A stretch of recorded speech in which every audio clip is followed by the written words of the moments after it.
What's up, everybody? Welcome back to another edition of Sit Down Saturday, and this is the second time I had to record this because the first file was corrupted, and it is very, very frustrating, and I am very, very frustrated, and I am going to give this the best that I have, but no promises on my mood, temperament, or stability. Today we are going to talk about swapping and upgrading toys. I see a lot of this kind of talk recently, one line in particular that we're going to kind of zero in on and sort of dissect that I see in the comments section. We will get there, but before we get there, we got to do a little bit of housekeeping. One of the things we had to do housekeeping on is dummies from last week. There were a number of people that corrected us that the Victory Leo is included in the Star Saber crowdfunded event. They're 100% right. We were 100% wrong. We just didn't think about it or weren't thinking about it or forgot or whatever the case may be. No worries. Two things about that. One, if you have seen the video and it has been up for longer than 15 minutes, just assume that somebody's already made the correction because I got like 30 comments saying the exact same thing. Two, it actually makes the Deathsaurus a not recommend from me because it's like arguably the same price as Star Saber, but you're getting half of the product, and that to me seems weird.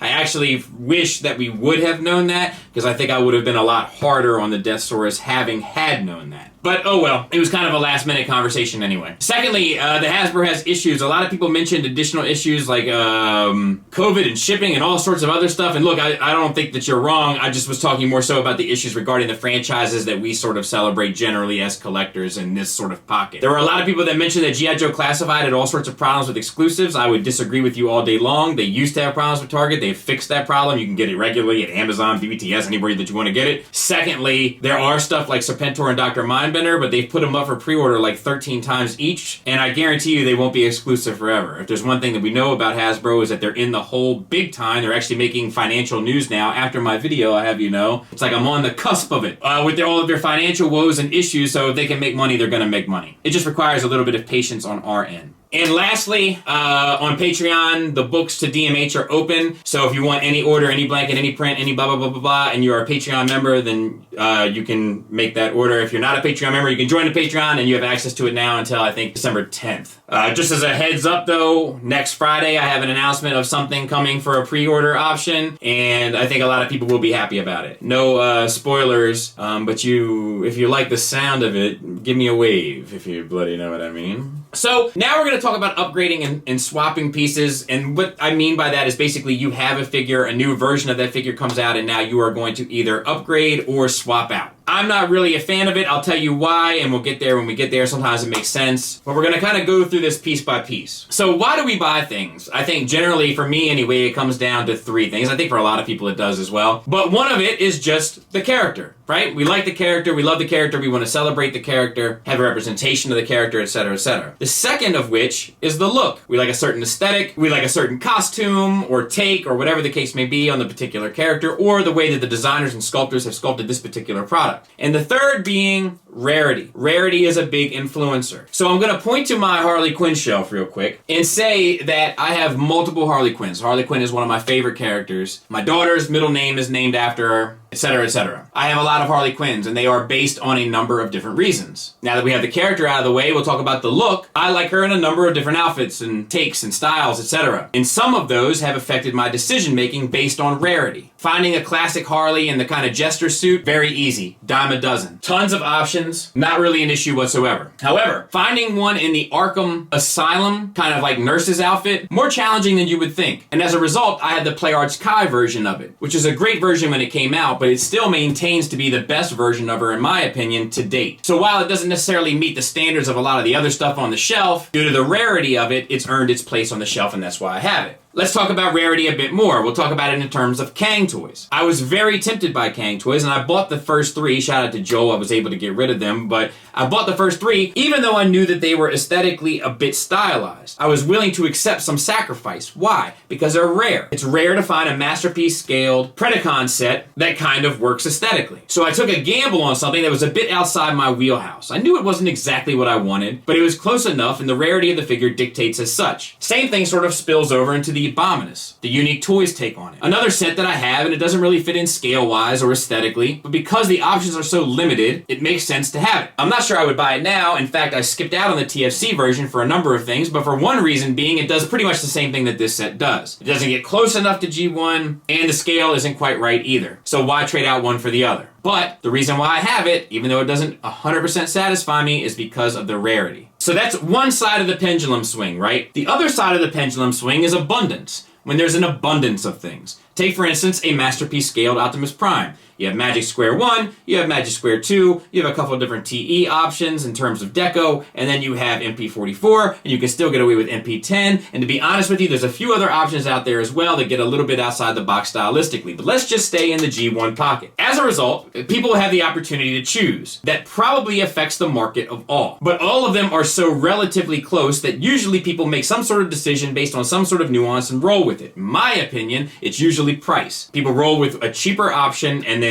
put all their cards down on they've made the best choice. There's not a better choice out there. I made a decision that happened to be one of the cheapest versions, but it had nothing to do with price. I just liked it aesthetically. I know that mine's not the best version. I just think it looks the best, but that's subjective. But because of the abundance of options, I'm able to kind of pick and choose at my leisure. I had the privilege to make a decision based on my specific tastes within the same aesthetic boundaries. Now that's the other side of the scale. But what happens when the scale is somewhat in the middle? Let's take, for instance, drag strip. I think that drag strip is a perfect example. Let's start at the Masterpiece level where most of them aesthetically fit some of the similar benchmarks. We have the Fans Toys, which I think is the best overall version for a G1 Masterpiece drag strip based on aesthetics, paint, materials, etc. But then you have the DX9 version as well, which I don't think is as aesthetically strong, but it does do one thing that the Fans Toys can't, which is combine. But that being said, another option in a similar price point, similar aesthetic cues, similar function, except that DX9 can currently do more. You also have the X-Transbots, similar aesthetics, smaller scale, but also combines. You have the Transform Missions, totally different aesthetic, smaller scale, etc., right? And three of them, being the DX9, the Fans Toys, and the X-Transbots, came out at relatively the same time. So you don't really have the same upgrade thing. Once again, you have the point of privilege and perspective to sort of make a decision based on your aesthetic cues, taste, interests, etc. But where I really want to zero in is this Chug drag strip. So I did a review of it, and I had some issues with it. Some of those issues included aesthetic cues, one of which was proportions. The proportions of it to me seem childlike in terms of how they do the waist to leg proportions as opposed to a more heroic look, along with the arms and etc. On top of that, you have the kind of shoulder pauldrons that have the kind of like non-G1 take on the kind of front scoop thing show, whatever that is in a race car. What am I, Dale Earnhardt? But I put this up and I put my review up and I said that overall I thought it was fine. I just didn't necessarily like the way it looked based on a few things. And I got an overwhelming response to it that was as follows. But it's better than the Combiner Wars offering. And I have come up with a fairly sophisticated, mature, and thought out response to that, which is,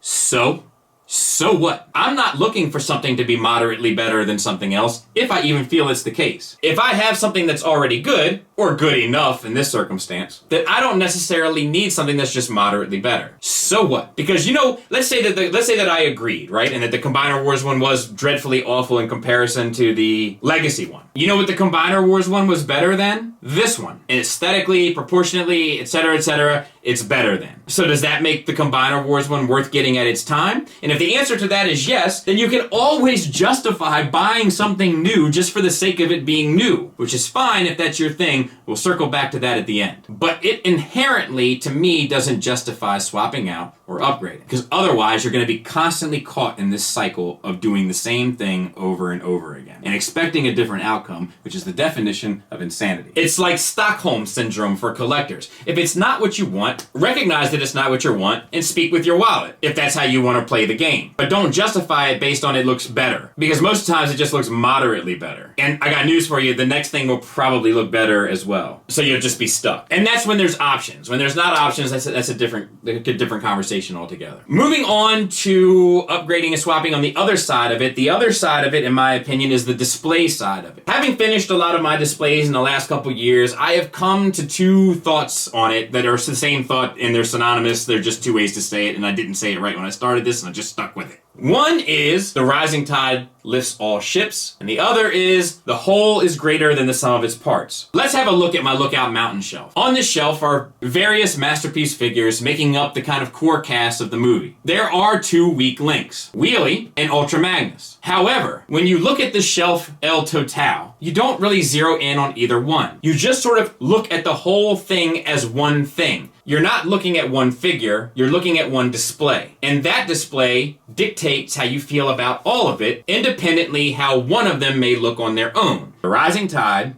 lifts all ships. It becomes less about good figures versus bad figures or whatever is the case. It becomes more about what do you find aesthetically pleasing and then making something to build around it. I have a whole entire Billy bookcase full of Marvel Legends that are of moderate quality, and that's when I'm being lenient. But all the displays look fantastic and garner a great deal of attention because the work that goes into the entire display, including the posing of the figure, lighting of the figure, and environment for the figure to exist in relation to the other figures on it, make the entire thing a pleasurable experience. The whole becomes greater than the sum of any one of its parts. It's time to have a conversation with yourself, and not in a crazy way, in a completely sane way. Ask yourself, what is the goal? To have something to reflect the love you have for it back onto you, or to buy toys that you enjoy because you enjoy buying toys? There's no wrong answer, just be honest with yourself. It will help you understand what you're doing and why you're doing it. It will help you focus your collection and exactly what you're doing. The swap out game is there for you to eat yourself. And I'm not saying in this video to not swap out your drag strip or not swap out your prime or whatever the case may be. That's not what I'm saying at all. But what I am saying is take a hard look at what you're doing and ask yourself, is the juice worth the squeeze? Once you've taken, let's say a perfect example would be your Transform Element Mirage off the shelf and replace it with the Fans Toys Mirage. Has anything really changed about the display? It's a valuable question to ask. Or have you just upgraded for the sake of upgrading? Because you like to buy toys. And that's fine too. Just be aware. Which is like prepared but different. Anyway, I fully expect for all of you to do the responsible thing, and in every review I do from now on, post in the comments, but it's better than whatever previous edition came out before it. I perfectly expect that. And please tune in next Friday, and we'll go over it Saturday as well for a new exciting opportunity, you might say, from the DMH side of things here. And also, please enjoy the time with your friends and family at Thanksgiving. Thanks for listening. Thanks for watching. Until next time, take care.